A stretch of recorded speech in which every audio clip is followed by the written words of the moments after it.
안녕하세요. 참사랑의 김 교수입니다. 자, 이번 시간은 1장 요양보호 개론에서 요양보호 업무 파트와 이 파트가 좀 단원이 작다 보니까 이 요양보호 업무하고 직업, 인권과 직업 윤리 이 부분에 대해서 정리하고 문제 푸는 시간을 가지도록 하겠습니다.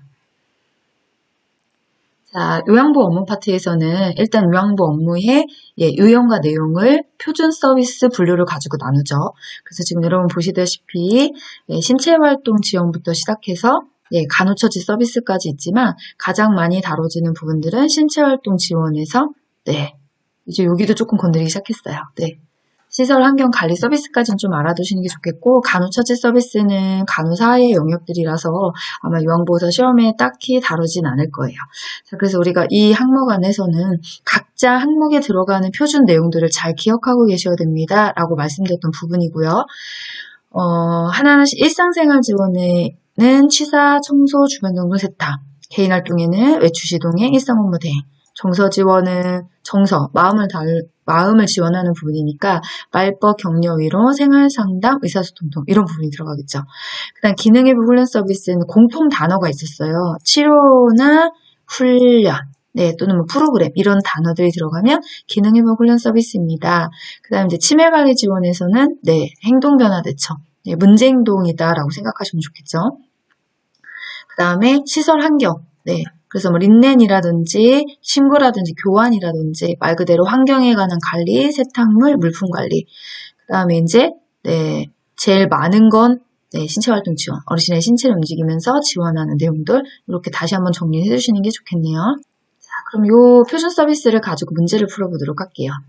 자, 노인장 요양보험 표준 서비스 내용 중에서 신체활동 지원에 해당하는 것은 1번 외출 시 동행, 2번 일상 업무 대행, 3번 기본 동작 훈련, 4번 신체 기능의 유지 증진, 5번 일상생활 동작 훈련. 답 한번 맞춰보세요. 자, 정답은 4번이죠. 신체 기능의 유지 증진. 외출 시 동행은 어디에 들어갈까요? 외출 시 동행과 대행은 개인 활동이 들어가죠. 그 다음에 얘는 훈련자가 들어갔으니까, 그죠? 기능회복 훈련 서비스 안에 들어갈 테고요. 여기도 훈련자가 들어갔으니까, 기능회복 훈련 서비스. 그래서 정답은 4번입니다. 자, 2번이에요. 행동변화 대처는 노인장기 요양보험 표준 서비스 분류 중 어디에 해당하는가? 1번 신체활동 지원, 2번 일상생활 지원, 3번 기능회복 지원, 4번 정서 지원, 5번 치매관리 지원. 정답이요. 치매관리 지원에 들어가죠. 여기서 중요한 포인트는 행동변화, 문제행동을 얘기했어요. 그것은 치매관리 지원 서비스에서 지원하는 방법의 분류 내용입니다. 이렇게 인지하시면 되겠네요. 자, 다음은 요양보호 서비스 유형별 대처 방안 사례 모음입니다. 자, 제가 뭐라고 했냐면 시험장 가시기 전에 꼭 표준 교재를 읽어주세요. 이렇게 말씀드렸어요. 너무 많아서 여기 다룰 수가 없고요. 여러분들이 꼼꼼히 하나씩 읽으시면서 각 상황에 맞는 대처법들을 조금 숙지하고 계시면 시험장에 가셔서 정답을 찾아내는데 어렵지 않게 찾으실 수 있어요. 왜냐하면 이거 읽으면 이게 답 같고 저거 읽으면 답 같고 약간 대처 방안 내용들이 좀 유사한 내용들이 많아요. 그래서 정확한 답을 찾으시려면 표준교재에 있는 내용들을 꼼꼼히 꼭 한번 읽고 시험장에 가시는 것을 일단 권장드립니다. 다 읽으셨다면 다행인데 이제 아직 안 읽으신 분들은 이제 시작하셔야 되는 시간이죠. 그래서 꼭 교재 읽어보시고 그 안에 나와 있는 내용들을 가지고 문제를 풀어보도록 할게요. 자, 대상자가 냉장고 안에 있는 유효기간이 지난 식품을 버리지 못하게 한다.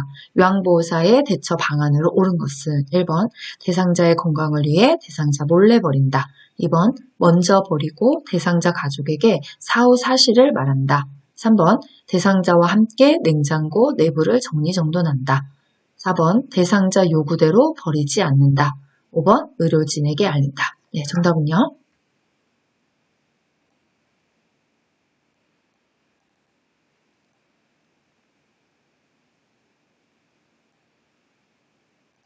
자, 다음은 요양보호 서비스 제공 원칙에 관한 내용들이에요.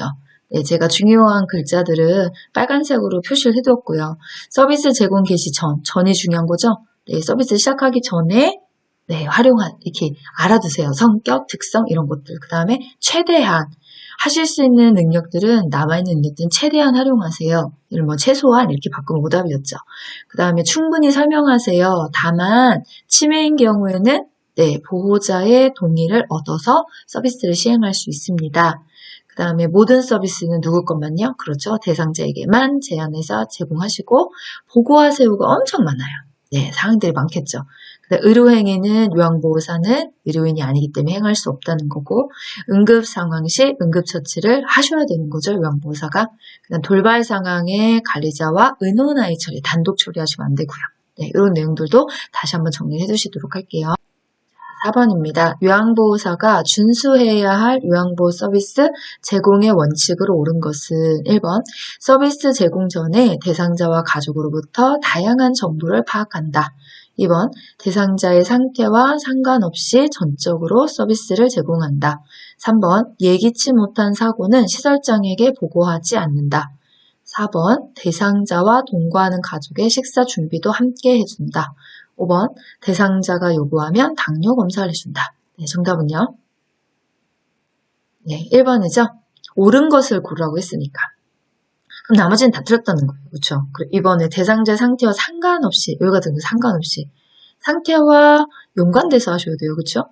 그래서 상태를 무시하고 하시면 안 되고 예기치 못한 사고 시설장에 보고하셔야죠. 하지 않는다가 아니라 보고한다.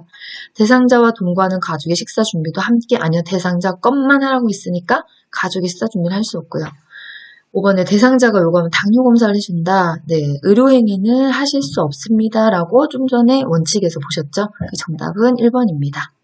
자, 5번 문제예요. 제가 대상자에게 일상 업무를 지원하는 방법으로 옳은 것은 1번 텃밭에 잡초를 제거해 주었다. 2번 생일잔치 음식을 만들어 주었다. 3번 대상자 집에 방문한 손자의 공부를 시켜주었다. 4번 외출 동행 시 요양보호사의 차량으로 이동한다. 5번 은행에 가서 대상자의 공과금을 납부해 주었다. 정답은요? 네, 이번에는 옳은 것을 찾으라고 했으니까, 그쵸? 네, 5번이 답이죠? 공과금을 납부해 주었다. 대행이죠, 대행. 네, 나머지는 다 잘못됐어요. 텃밭에 잡초 안 해요. 생일잔치 음식 그것도 안 해요. 네, 집에 방문한 손자의 공부 그것도 안 해요. 대상자 것만 하는 거니까. 네, 외출 시에 요양보호사 차량 이동하지 않아요. 요양보호사는 어르신의 옆자리, 안전사고에 대응할 수 있는 능력이 딱 그 시간밖에 되지 않기 때문에 그 자리가 확보가 안 되잖아요. 어르신 옆자리밖에 앉을 수가 없으니까 나머지는 사고의 위험성이 있어서요. 네, 정답은 5번입니다. 자, 다음 요양보호사의 역할이에요. 네, 우리가 요양보호사의 역할은 숙련된 수발자, 네, 뭘 갖고 있어야 돼요? 지식과 기술. 정보 전달자, 정보나 전달의 글자, 관찰자, 변화나 관찰이라는 글자, 단어를 찾는 거죠. 말법과 상담자, 뭘 가지고 할까요? 네, 의사소통, 동기 유발자, 동기나 유발, 네, 옹호자, 입장에서 편들어. 누구 입장에서요? 그렇죠. 대상자 입장에서 편들어. 이런 빨간색의 단어들이 나오면 네, 이 역할들을 찾아내기 위한 포인트의 단어들이에요. 그러니까 이런 단어는 동기유발자구나. 지식기술은 숙련된 수발자구나. 이렇게 연관지어서 기억을 해두셔야 되고요. 요점 정리와 연관된 문제 풀어보도록 할게요. 자, 6번입니다. 신체활동 서비스나 일상생활 지원 서비스 등을 제공하는 것에 그치지 않고 대상자가 능력을 최대한 발휘하도록 기회를 주고 격려해주는 요양보호사 역할은 1번 정보 전달자, 2번 관찰자, 3번 숙련된 수발자, 4번 동기 유발자, 5번 말법과 상담자. 네, 정답은요? 네, 동기 유발자죠? 네. 능력을 최대한 발휘하도록 기회를 주고 격려를 합니다. 네, 능력을 최대한 발휘하게 하셨으니까 스스로 할 수 있는 것들을 네, 하실 수 있게 뭔가 동기부여를 시켜주는 거죠. 그게 동기유발자의 역할입니다. 자, 7번이요. 가정이나 시설 지역사회에서 학대를 당하거나 소외되고 차별받는 대상자를 위해 대상자 입장에서 편들어주고 지켜준 요양보호사 역할은 1번 정보 전달자, 2번 옹호자, 3번 관찰자, 4번 숙련된 수발자, 5번 말법과 상담자. 정답은요? 네, 옹호자입니다. 네, 어디서 보는 거예요? 입장에서 편들어. 아까 단어에 있었죠. 네. 대상자 입장에서 편을 들어주는 걸 우리가 옹호자입니다. 이렇게 정리했던 부분입니다. 자, 이제 1장의 네, 마지막 파트죠. 인권과 직업윤리. 네, 여기 단어 보도록 할게요. 짜잔. 네. 여기 단원의 시작은 네, 일단 정리가 화려해요. 시설생활 노인 권리 보호를 위한 윤리 강령입니다. 라고 해서 제가 특강 강의에서 되게 많이 강조했던 부분이에요. 사실 한 문제는 반드시 나올 거고요. 한 문제 이상도 만들어낼 수 있는 건데 좀 많죠, 내용이. 그래도 안 할 수가 없어요. 그리고 늘 말씀드리지만 정확하게 외워야 되고 이해해야 되는 내용들은 한 장으로 정리하시는 게 가장 정리가 잘 되는 방법이에요. 글씨가 작다고 하시지만 그래도 어쩔 수 없어요. 그렇지 않으면 한 장으로 정리를 할 수가 없으니까 책에도 있고, 그렇죠? 네. 그다음에 이제 요약집에 미리 앞에서 요점 정리 종강을 하신 선생님들은 이미 다 요약집에 정리도 하세요라고 말씀드렸던 부분이니까 생소하지 않으실 거예요. 근데 꼭 한번 다시 인지를 하고 가셔야 되는 부분이죠. 그래서 시설에서 이렇게 지내신 어르신들한테 입소 전 단계, 입소 계약 단계, 생활 단계, 퇴소 단계, 4단계를 나눠가지고 각자의 윤리 강령들을 설명해요. 그래서 간단히 한번 또 살펴볼게요. 입소 전 단계에서 시설 정보에 대한 접근성을 보장받을 권리다. 대표하는 단어들은 카페나 블로그나 안내책자의 시설 정보에 대한 거가 기입이 돼 있는 거고요. 그 다음에 입소 계약 단계입니다. 충분한 정보를 제공받을 권리. 여기서 말하는 정보는 계약과 관련된 정보입니다. 그래서 입소 절차라든지 규칙이라든지 이런 내용들이 들어가 있어야 되고요. 그 다음 스스로 입소를 결정하고 계약할 권리입니다. 여기선 타인의 강요가 아닌 스스로, 노인 스스로. 이게 이 단어의 포인트겠죠. 자, 여기까지는 문제 사례가 나오지 않아요. 근데 이제 생활 단계에 들어가시면서부터 각 단계의 윤리 강령도 단어도 중요하지만 이렇게 중간중간에 문제 사례들을 넣어놨어요. 이 문제 사례들도 시험 문제에 꼭 쓰이는 내용들이니까 같이 기억을 해두셔야 돼요. 생활 단계 첫 번째는 개별화. 개별화된 서비스를 제공받을 권리에 개별화를 뜻하는 단어들은 욕구를 파악하세요. 개인의 물품이라든지 개인의 생활 방식. 그렇죠? 또는 이제 개인의 머리, 헤어스타일 이런 것도 이제 여기 안에 들어가요. 그 다음에 안락하고 안전한 생활 환경에서 생활할 권리입니다. 여기 포인트는 환경이었죠. 그래서 이제 미끄럼 방지, 온도 체감 이런 것들이 뜻하는 단어였는데 이 안락하고 안전한 환경에 생활할 권리를 지켜지지 못한 문제 사례는 단어가 침대. 그렇죠? 그 다음 세 번째, 사생활과 비밀보장에 관한 권리입니다. 동의 없이 정보를 공개해서는 안 되시고요. 그 다음에 정보통신기기인 전화기, 휴대전화 또는 우편물 수발신에 제한을 두시면 안 되는 거고. 그래서 문제의 사례들은 사진 막 찍으면 안 돼요.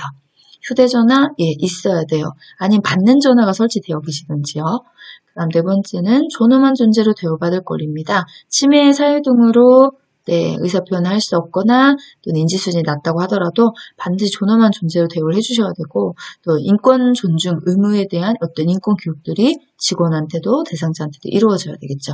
그 다음 문제 사례는 따귀를 때린다. 이 내용이 들어가면 존엄한 존재예요. 그 다음 다섯 번째는 차별 및 노인학대를 받지 않을 권리. 그 차별하면 안 됩니다. 학대하면 안 됩니다. 노동행위하면 안 됩니다. 문제 사례는 뭐였어요? 선물. 선물을 와서 주고 가면 그죠? 받지 못한 어르신한테는 좀 불친절하게 더 신경 쓰지 않을까봐 차별받는 느낌입니다. 여기에 단어에 학대가 있지만 따귀를 때린다는 존엄한 존재로 가셔야 돼요. 이 차별 및 노인학대를 받지 않을 권리의 문제 사례는 선물로 될 거예요. 선물이 나오면 차별, 여기로 가셔야 되고 따귀를 때린다, 존엄한 존재로 가셔야 되고 헷갈리시면 안 되고요. 그 다음에 이제 여섯 번째는 신체 구속을 받지 않을 권리 뜻하는 단어들은 격리, 그 다음에 억제돼. 이제 문제 사례들은 그렇죠. 묶어, 손발을 묶어 이런 내용이 들어갈 거고요. 그 다음 7번에 질 높은 서비스를 제공받을 권리입니다. 질이 높다고 하는 것은 다양한 거예요. 여러 가지. 그 다음에 그분의 상태에 맞는 적절한 서비스. 질이 높아지려면 종사자에 대한 직무 교육이나 교육 기회가 들어가셔야 되는 거고. 개별하고 헷갈리지 마세요. 질 높으니 답이 되시려면 다양한을 강조하시면 다양한이라는 예시가 들어가면 여기는 무조건 질로 가셔야 돼요. 욕구, 개인의 물품, 개인의 생활 방식 이게 들어가면 개별화로 가셔야 되고 헷갈릴 것 같은 것들이 있어요. 잘 감별하셔야 돼요. 우리가 오디션의 시험, 어쨌든 시험은 공통점으로는 푸는 건 좀 쉽지 않아요. 차이점을 정확하게 명확하게 구분하셔야 정답이 하나가 딱 눈에 보일 거예요. 그렇게 구별하시고 문제 사례는 빠마야. 그렇죠? 그 다음에 정치, 문화, 종교, 신념의 자유에 대한 권리. 예, 정치나 종교는 잘 내지 않아요. 누가 봐도 정답인 거 다 알기 때문에. 그래서 문화를 갖고 다룬다고 했어요. 자발적인 모임이 있어야 되고, 외부로 나가고 싶다고, 외부에 서비스가 있으셔야 되고, 연애나 방문 계획이나 네, 외출을 하고 싶다고 하면 허용하셔야 되고. 그래서 요 대표하는 문제 사례들은 단품 구경. 또는 프로그램이 없이 하루 종일 텔레비전만 틀어줬다. 그럼 이게 또 문제가 되는 거죠. 그 다음 9번에 자신의 재산과 소유물을 스스로 관리할 권리. 그래서 개인의 물품에 대한 관리들을 허용하셔야 됩니다. 본인이 하시겠다고 하면 관리하게 해주시고, 네, 또 이제 해달라고 부탁을 드리면 재정에 관한 건 정확히 명확히 네, 공개를 해주셔야 되고. 그 다음 문제 사례는 재산이었으니까 통장입니다. 자, 10번 이성교제 성생활 기호품 사용에 대한 자기결정. 네, 내도 문제 없이 풀 수 있어요. 11번 자신의 견해와 불평을 표현하고 해결을 요구할 권리. 불만이 있다면 고충을 처리할 규정이라든지 건의함의 절차에 거쳐서 다 이렇게 준비가 되어 있어요. 그래서 불평을 표현하셨으면 또 해결을 요구할 권리도 같이 있으니까 네, 같이 해결을 하셔야 되는데 문제 사례는 시급만차. 시급만차 모으는 게 불만이었잖아요. 네. 이제 마지막 단계입니다. 퇴소 단계. 퇴소도 또한 노인 스스로 결정하고 거주지를 선택할 권리가 있기 때문에 의사에 반하는 전원의 퇴소는 안 돼요. 그래서 문제 사례는 전원으로 옮겨갈 때도 어르신에게 물어보셔야 됩니다. 다시 한번 정리해드렸어요. 네, 정리가 잘 거의 대부분 되셨겠지만 안 되신 분들은 꼭 다시 한번 정리하기를 권장드립니다. 자, 윤리강령과 연관된 문제입니다. 8번에 다음은 시설생활 노인 권리보호를 위한 윤리강령 중 어떤 권리에 해당하는가? 네, 네모 안에 있는 내용이 가정과 같은 환경을 제공하기 위해 환기, 온도, 청소 상태 등을 철저히 점검한다. 목욕, 의복 및 침구 세탁 등 노인의 위생 관리를 철저히 해야 한다. 비상 상황에 대비한 비상 연락 장치를 필요한 장소에 설치해야 한다. 자, 1번 사생활과 비밀 보장에 관한 권리, 2번 안락하고 안전한 생활 환경을 제공받을 권리, 3번 차별 및 노인 학대를 받지 않을 권리, 4번 존엄한 존재로 대우받을 권리, 5번 정치, 문화, 종교적 신념의 자유에 대한 권리. 정답은요? 네, 안락하고 안전한 생활 환경을 제공받을 권리였죠. 네모 안에 있는 단어 중에서 이미 환경이라는 걸 띄웠고요. 그쵸? 환기, 온도, 청소 상태, 위생 관리, 비상 연락 장치 전부 다 뭘 갖고 얘기하는 거예요? 네, 환경 얘기를 하는 거죠. 그래서 정답은 2번입니다. 자, 다음 9번입니다. 다음은 시설생활 노인 권리 보호를 위한 윤리강령 중 어떤 사항을 위반한 것인가? 박씨 할아버지는 와상 상태로 거동이 매우 불편하다. 박씨 할아버지의 유일한 낙은 자녀들과 얘기를 나누는 일이다. 그러나 휴대전화가 없고 방에는 별도의 전화가 설치되어 있지 않다. 그렇기 때문에 자녀들이 방문했을 때만 이야기를 나눌 수 있고 평소에는 늘 외롭게 지내고 있다. 네, 1번 사생활과 비밀 보장에 관한 권리, 2번 안락하고 안전한 생활 환경을 제공받을 권리, 3번 차별 및 노인 학대를 받지 않을 권리, 4번 존엄한 존재로 대우받을 권리, 5번 정치, 문화, 종교적 신념의 자유에 대한 권리. 네, 정답은요? 1번이죠. 사생활과 비밀 보장에 관한 권리. 네, 어디서 찾을 수 있을까요? 네모 박스 안에 보시면 휴대전화, 네, 그쵸, 전화, 사생활. 사생활을 뜻하는 문제의 사례들이 휴대전화하고 또 하나 있었죠. 사진. 네, 그 두 가지가 들어가면 사생활과 비밀 보장에 관한 권리라고 했으니까 정답은 1번입니다. 10번입니다. 다음은 시사생활노인 권리보호를 위한 윤리 강령 중 어떤 권리에 해당하는가? 건강 및 기능 상태에 따라 다양한 영양급식을 개별화된 식단으로 운영하셔야 됩니다. 질병과 증상, 치료 및 투약 등에 관한 내용을 숙지하고 적절한 서비스를 제공해야 합니다. 보건의료 서비스 제공 시 노인의 의사를 반영해야 합니다. 1번 사생활과 비밀 보장에 관한 권리, 2번 차별 및 노인 학대를 받지 않을 권리, 3번 존엄한 존재로 대우받을 권리, 4번 정치, 문화, 종교적 신념의 자유에 대한 권리, 5번 질 높은 서비스를 받을 권리. 정답은요? 네, 5번이죠. 질 높은 서비스를 받을 권리. 자, 그러면 네모박스 안에 다양한, 적절한, 네, 제가 이 두 단어가 나오면 질 높은 서비스라고 했어요. 그렇죠? 네, 요 개별화를 보시고 개별화된 아니죠? 개별화된 서비스의 대표적인 단어들은 욕구, 개인의 물품, 생활 방식, 예, 개인의 뭐 머리 스타일 이런 게 나오셔야 되잖아요. 그래서 그게 아닌 거예요. 그렇죠? 이런 내용들도 잘 정리를 간별해서 구별하셔서 알아두셔야 되는 내용입니다. 자, 다음은 노인학대에 관한 내용이에요. 쉽지만은 않은 거지만 또 반복해서 보시게 되면 또 금방 이해하실 수 있어요. 처음이 어려서 그렇지 지금 여러 번 보신 분들이 있을 거예요. 그럼 신체적 학대는 눈에 탁탁탁 뛰어오르는 부분들이 있어요. 그래서 우리가 신체적 학대 정의는 다 아시는 부분이고 세부 학대 내용 교과서에 있는 걸 가지고 왔으니까 늘 말씀드리지만 영상에서 글씨가 안 보시면 교과서를 피시면 돼요. 그죠? 어디 있는지는 더 잘 아실 테고 그래서 글씨가 작으시면 아우 영상 왜 이렇게 작아요 그렇게 불만만 갖지 마시고 표준 교재를 같이 펴고 보세요. 저는 최대한을 늘려서 어쨌든 이게 만들어 놓은 거라 더 이상 크게는 만들기가 좀 어렵거든요. 그래서 교재랑 같이 보시고 신체적 학대에서 우리가 구별하셔야 될 것 중에 꼭 알고 넘어갔으면 좋겠습니다 라고 했던 게 있죠. 그게 첫 번째 뭐에 나오는 집 안내 제한된 공간에서 나가지 못하게 합니다. 집 밖으로 나가지 못하게 합니다. 집 안과 밖 문을 기준으로 안, 집 밖의 문, 요 거리까지는 신체적 학대에 들어간다고 했어요. 그 다음에 또 하나가 생존을 위협할 수 있는 행위. 그래서 단절, 수도, 전기, 가스 단절, 음료, 물품, 보관 단절, 음료로부터 단절, 약으로부터 단절 이런 단절이란 글자가 들어가면 의식주 플러스 의료라고 해서 그런 내용이라고 생각하지 마시고 단절이 들어가면 그냥 신체적 학대예요. 그래서 요 두 부분들을 잘 감별하셔서 얘는 신체적 학대구나 라고 기억을 해두셔야 되겠죠. 혹시 요 강의로도 이해가 안 되시면 다시 돌아가세요. 특강 강의를 더 자세히 다뤄놨던 부분이고 지금 여기 시간에는 아주 자세하게 다루지 않는다고 말씀을 드렸어요. 특강 강의에서 봤던 부분을 다시 한번 중요한 것만 복습하고 문제를 푸는 거니까 그렇게 두 가지가 중요한 거라서 다시 한번 정리하는 겁니다. 자, 다음은 정서적 학대입니다. 정서적 학대에서는 우리가 기분 나빠요. 뭔가 행위를 통해서 기분이 나쁘면 정서적 학대에 들어간다고 했어요. 그래서 첫 번째도 기분 나쁘죠. 쳐다보지 않아요. 말을 걸지 않아요. 따로 밥 먹게 해요. 그 다음 사회관계. 친구 못 만나게 해요. 그쵸? 이성교제 못하게 해요. 경제활동, 친구 만나는 거 싫어해요. 뭐 이런 것도 기분 나쁘잖아요. 죽이겠다 말로 협박했어요. 막 창피를 줬어요. 그쵸? 소리를 질렀어요. 언어 비언어로다가 이런 부분들 정서적 학대의 공통점은 기분 나빠요. 이런 행위들이 이 안에 들어가는 겁니다. 라고 정리해 두시라고 했죠. 자, 다음은 성적 학대, 경제적 학대. 성적 학대는 다 아실 거고요. 경제적 학대. 우리가 이제 경제적 학대입니다. 이렇게 얘기하면, 경제적 학대에서는 돈 단위가 좀 큰 겁니다. 제가 이렇게 기억하셨으면 좋겠습니다. 했어요. 돈 단위 큰 거.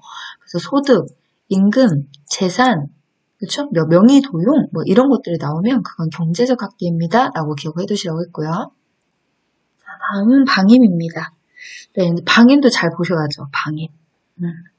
자, 방임에 보시면, 거동이 불편한 노인의 의식주 등 일상생활 관련 보호를 제공하지 않는다. 여기서 우리가 신체적 학대하고 좀 구별돼서 보셔야 될 것 중에 하나가 안정된 주거 공간을 제공하지 않고 떠돌겠다.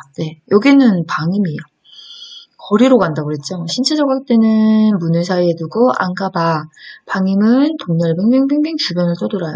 멀리 가요. 그러면 이제 뒤에 나오시는 6위까지. 거리로 딱딱 끊어서 좀 감별을 해두셔야 되는 부분이고 그 다음에 우리가 돈에 대한 경제적인 게 여기도 들어가지만 생활비, 그 다음에 생활 관련의 업무, 세금이나 각종 요금납부, 그 다음에 종교, 용돈, 종교활동, 경조사비 이런 돈 단위들은 경제적 학대에 넣으시면 안 돼요. 얘는 방임이에요. 그런 것들을 좀 감별하실 수 있어야지만 조금 난이도가 올라간 문제를 좀 풀어내실 수 있어요. 그래서 방임에서 여기도 같이 기억을 해두시고요. 자, 이제 6위예요. 6위. 우리가 버렸다. 이거만 6위가 아니라고 그랬죠. 버렸다만 있는 게 아니라 연락 두절, 왕래하지 않아요. 입소시키고 연락이 두절됐어요. 이런 내용들도 6위에 들어가는 거니까 같이 기억하셔야 됩니다. 라고 말씀드렸어요. 학대는 정리가 다 된 거고요. 이거 연관돼서 문제 풀어보도록 할게요. 11번입니다. 다음은 어떠한 노인학대 유형에 대한 설명인가? 치료 및 생존 유지에 필요한 약물로부터 단절, 의료적으로 불필요한 약물이나 주사를 강제로 복용, 투입, 원치 않은 의사를 볼 수임에도 불구하고 일을 하도록 강요했다. 정답은요? 정리를 하셨으니까 딱 나오죠. 네, 단절. 단절이면 그냥 신체적 학대예요. 네, 일, 노동, 신체잖아요. 이제 싫은데 일을 막 강요한다든지 이런 것들 이 안에 들어가는 거죠. 다음 시의원입니다. 노인학대 요양 중에서 보호자가 거동이 불편한 노인을 시설에 맡기고 의도적으로 연락을 끊는 경우는 1번 자기방위, 2번 유기, 3번 신체적 학대, 4번 경제적 학대, 5번 정서적 학대. 정답은요? 네, 정답은 유기죠. 네, 연락을 끊었잖아요. 자, 버리는 것만이 아니라 연락을 두절했어요. 왕래하지 않아요. 여기도 유기에 들어갑니다. 라고 했기 때문에 정답은 2번입니다. 13번입니다. 동료양보호사가 자기가 담당하는 대상자에게 심한 욕설을 하고 있다. 이때 이를 목격한 담당 요양보호사의 가장 올바른 조치는 1번 경찰서에 신고한다. 2번 목격한 내용으로 사례회의를 한다. 3번 청와대 게시판에 신고한다. 4번 동료 요양보호사를 위해 못 본 척한다. 5번 시청 노인과 담당 공무원에게 신고한다. 정답은요? 네, 경찰서에 신고한다. 학대죠, 학대. 우리가 학대는 보고 또는 신고. 그래서 보고한다 내용이 있으면 보고로 가시면 되고 신고한다 내용이 있으면 신고로 가시면 돼요. 네. 그래서 보고 또는 신고 여기에서 답을 찾아내시는 거죠. 자, 14번입니다. 다음 설명에 해당하는 업무를 담당하는 기관은 노인학대 사례 신고 접수, 신고된 시설학대 사례에 대한 개입, 학대 사례에 대한 사례관리 절차 지원, 1번 경찰서, 2번 보건복지부, 3번 구청, 4번 주민자치센터, 5번 노인보호 전문기관. 정답은요? 네, 노인보호 전문기관이죠? 네, 사례 신고를 접수하고 또 개입도 하고 사례 관리 절차도 같이 하는 가장 대표적인 기관이에요. 자, 다음은 요양보호사 인권 중에서 여러 개가 있지만 제일 중요한 산업재해보상보험법에 대해서 주요 내용이 여기도 표준규제에 적혀져 있죠. 산재를 요양 중에 퇴직하거나 사업장이 부도 폐업해서 없어진 경우에도 재요양 휴업급여, 장애급여 지급에는 지장받지 않는다는 거. 산재를 당했다는 이유로 해고할 수 없다. 그래서 산재요양으로 휴업하는 기간과 치료를 종결하는 30일간 해고하지 못하도록 되어 있고 요양권행이 끝난 30일 이후에도 해고 정리 요건이 충족이 돼야지만 된다는 거죠. 그다음 보험급여는 조세 및 기타 공과금 부과가 면제돼서 세금을 떼지 않는다는 거고 보험급여를 받을 권리는 급여 내용에 따라 3년 혹은 5년간 퇴직 여부와 상관없이 받을 수 있어요. 또 양도 또는 압류할 수 없이 채권자가 건드릴 수 없다는 거죠. 자, 이와 관련된 문제예요. 산재 근로자를 보호하기 위한 주요 내용으로 잘못된 것은 1번 산재란 업무상의 사유에 따른 근로자의 부상, 질병, 장애 또는 사망을 말한다. 2번 산재로 요양 중에 퇴직하거나 사업장이 부도 폐업해서 없어진 경우에도 재요양 휴업급여, 장애급여에는 지장받지 않는다. 3번 산재를 당했다는 이유로 해고할 수 없다. 4번 보험급여는 조세 및 기타 공과금 부과가 면제된다. 5번 보험급여는 양도할 수 없으나 압류는 가능하다. 정답은요? 네, 5번이죠. 보험 잘못된 걸 고르라고 했으니까 보험급여는 양도할 수 없으나 양도 안 되는 거 맞아요. 여기까지는. 압류도 안 되죠. 양도 또는 압류, 감류 이거는 안 되는 거기 때문에 잘못된 문항을 고르라고 했으니까 5번이 정답입니다. 자, 다음은 요양보호사의 직업 윤리 중에서 윤리적인 태도를 가지고 볼게요. 인격체를 존중하셔야 됩니다. 요양보호사 판단 후 서비스 하시면 안 되고 책임감 갖고 업무 활동을 해야 됩니다. 대표의식으로 또 매사 약속은 잘 지키셔야 되고 직업인과 상호협조해야 됩니다. 협력하세요. 교육훈련 프로그램에 참석하세요. 예의 바른 태도, 바른 몸가짐. 그래서 변경 전에 뭔가 변경 건이 있을 때는 변경 시 사전에 연락을 구하셔야 되고 대상자가 없을 때는 서비스 하시는 게 아니라 메모를 적어놓고 다음에 하셔야 되고 시선 처리가 내려다보지 않습니다. 반말 사용하지 않습니다. 이런 내용들이 들어가는 거죠. 그 다음에 법적 윤리적 책임을 다하기 위해서 복지용구의 판매 알선 안 돼요. 본인부담금 할인도 안 돼요. 인정신청 유도도 안 돼요. 알선, 할인, 유도 이런 거 나오면 사실 다 오답이에요. 사고 발생 시 관리자에게 보고하셔야 되고 요양보호사가 판단 조언을 하시면 안 되고 도움을 요청하셔야 되고 법적 소송에 휘말리지 않기 위해서 정확한 기록, 필요시 도움 요청, 보고 또는 신고 이런 내용들도 직업윤리에서 윤리적 태도 안에 들어간 내용입니다. 자, 자, 이제 16번입니다. 다음 중 요양보호사의 윤리적 태도로 옳은 것은 1번 서비스 계획 수립 시 대상자 요구는 배제한다. 2번 서비스 제공 중에 발생한 사고는 가족에게 먼저 알린다. 3번 서비스 내용이나 방법이 확실하지 않을 때는 도움을 요청한다. 4번 대상자의 가족에게 언어적, 신체적 폭력을 가한다. 5번 대상자가 학대받고 있다고 의심되면 동료와 함께 상의한다. 정답은요? 옳은 것을 찾으라고 했으니까 3번이죠. 확실하지 않을 때는 도움을 요청한다. 네. 나머지는 다 잘못된 답이에요. 그쵸? 서비스 계획 수립 시 대상자 요구를 배제하시면 안 되고 대상자의 요구를 물어봐서 같이 계획을 수립하셔야 되고요. 서비스 제공 중에 발생한 사고는 가족에게 먼저 알린다. 뭘까요? 네, 사고가 발생했어요? 네, 가족에게 먼저, 가족에게 알려도 상관없지만 우리는 네, 가족보다 근무의 현장에 있으니까 이게 센터장이라든지 책임관리자에게 보고하는 걸 우선으로 하셔야 되겠죠. 그 다음에 4번에 예, 폭력 안 되죠. 학대받는다고 의심되는 동료와 함께 상의하는 게 아니라 보고 또는 신고하셔야 됩니다. 이렇게 가셔야 되니까 정답은 네, 3번입니다. 17번입니다. 다음 중 요양보호사의 윤리적 태도로 옳은 것은 1번 대상자에게 복지 용구 구매를 알선한다. 2번 대상자 요청이 있으면 타 기관에 의뢰한다. 3번 서비스 내용과 방법은 요양보호사가 결정한다. 4번 방문 일정 변경 시 사전에 대상자에게 양해를 구한다. 5번 사정이 어려운 대상자의 본인 부담금을 할인한다. 네, 정답은요? 네, 4번이죠. 방문 일정 변경 시 사전에 대상자에게 양해를 구한다. 나머지는 틀렸어요. 왜냐면 제가 아까 알선 안 돼요. 그쵸? 타기관이 아니라 내기관에 의뢰해야죠.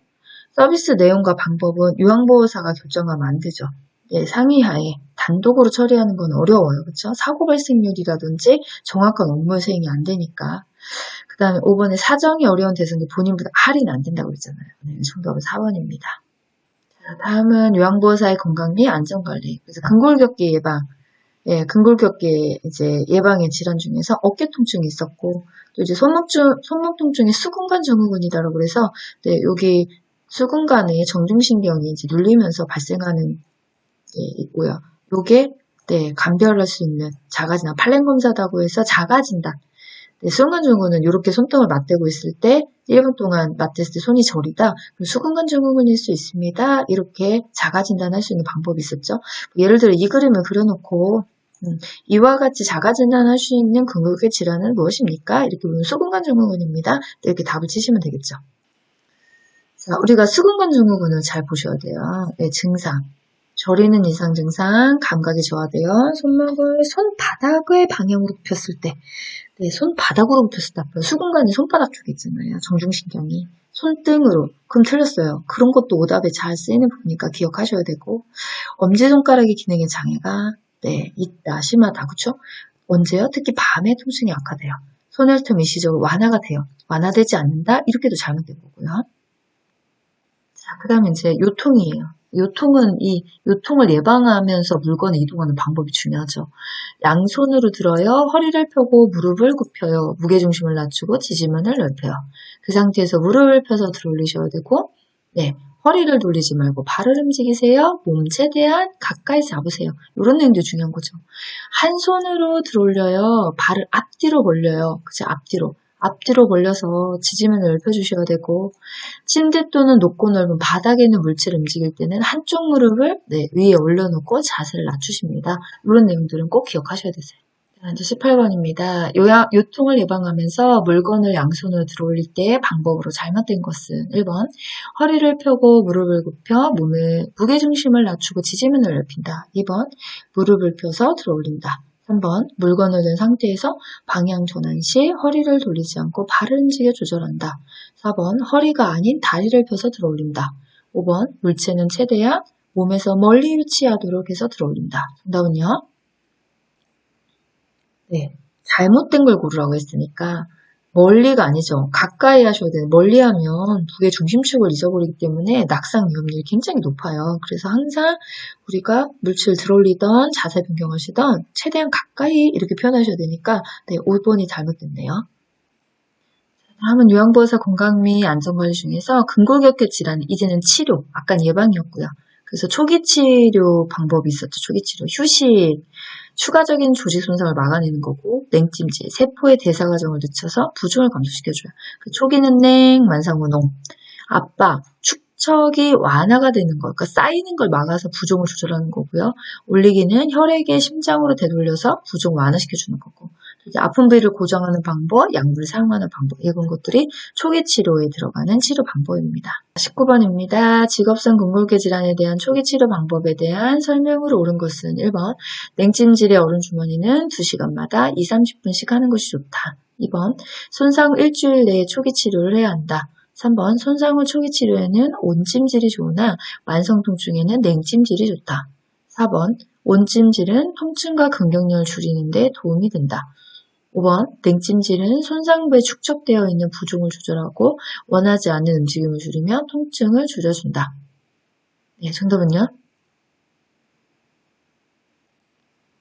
정답은 1번이죠? 네. 1번 설명이 맞고 나머지 잘못된 거예요. 그렇죠? 그럼 잘못된 거 볼까요? 2번에 손상 일주일 이내 초기 치료. 초기 치료는 손상 후 며칠까지예요? 네, 24시간에서 72시간 이내죠. 일주일 너무 길죠. 초기라고 할 수 없고요. 그 다음 초기에는 온이 아니라 냉이고, 만성에는 냉이 아니라 온이고, 통증과 근경련을 줄이는 데 도움이 됩니다. 네, 냉찜질이죠.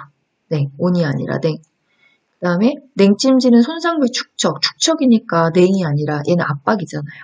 그렇죠? 네, 그래서 정답은 1번입니다. 조금 헷갈릴 수 있어요. 1번하고 4번하고 5번을 정확히 아셔야 돼요. 축적, 쌓는구나, 압박. 네, 여기는 통증과 근경련은 냉으로 설명이 들어가 있었죠. 그래서 정답을 잘 구별하셔야 됩니다. 자, 다음은 근골계 질환에 의해서 감염이에요. 감염. 그래서 감염성 질환이 들어가는 게 결핵, 독감, 인플루엔자, 노로바이러스 장염, 온머리님. 병명 이름은 꼭 기억해 두셔야 돼요. 자, 20번 마지막 문제예요. 대상자의 질환 중 요양보호사가 감염되지 않도록 주의해야 하는 것은 1번 천식, 2번 관절염, 3번 결핵, 4번 알레르기성 비염, 5번 갑상선 기능 저하증. 정답은요? 네, 4번 결핵이죠? 좀 전에 보셨던 직업성 감염 질환을 찾으라고 하는 거예요. 감염되지 않도록 해라 이렇게 얘기했으니까. 그래서 좀 전에 공부하셨던 감염성 질환에 해당하는 것은 3번 결핵. 네, 자 이렇게 하시면 1장의 이제 세 번째 파트까지 다 정리가 되셨어요. 네, 어쨌든 공부하냐고 고생하셨고요. 다음은 2장의 이제 의학에 관한 내용에서 다시 뵙도록 하겠습니다.